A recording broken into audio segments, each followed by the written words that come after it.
Assalamualaikum warahmatullahi wabarakatuh.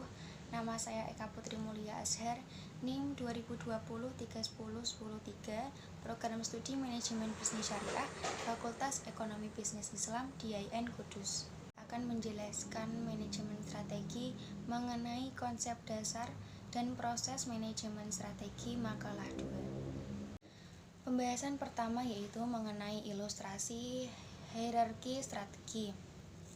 Hierarki strategi dapat dibentuk oleh hierarki yang ada di organisasi tersebut sesuai karakter organisasinya masing-masing. Struktur organisasi yang baik seharusnya dapat memberikan gambaran tentang pola interaksi, tanggung jawab, dan pembagian kerja.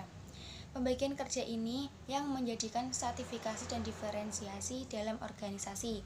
Dalam struktur organisasi yang baik, terdapat seseorang manajer puncak, sekelompok orang manajer menengah, dan sekelompok manajer tingkatan bawah, atau dapat dikatakan juga manajer tingkatan fungsional. Dalam artian yang luas, strategi dapat diurai mulai dari tingkat kooperasi sampai level pelaksana kegiatan.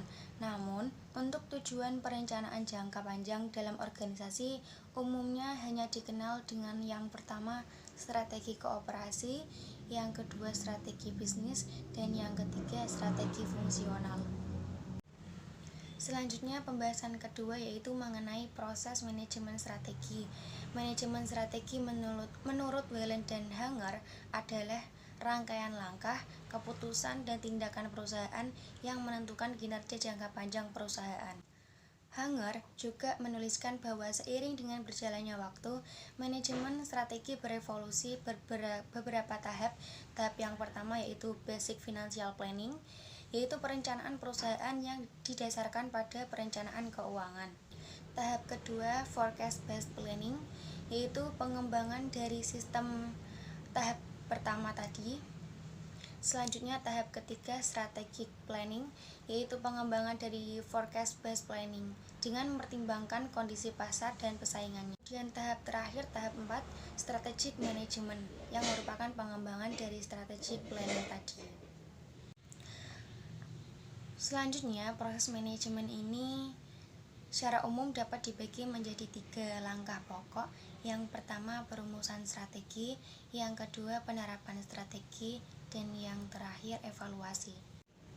Secara umum, ada 8 langkah dalam proses manajemen strategi. Yang pertama, identifikasi misi dan sasaran organisasi. Yang kedua, analisa lingkungan eksternal. Yang ketiga, identifikasi peluang dan ancaman. Yang keempat, analisa lingkungan internal atau sumber daya organisasi.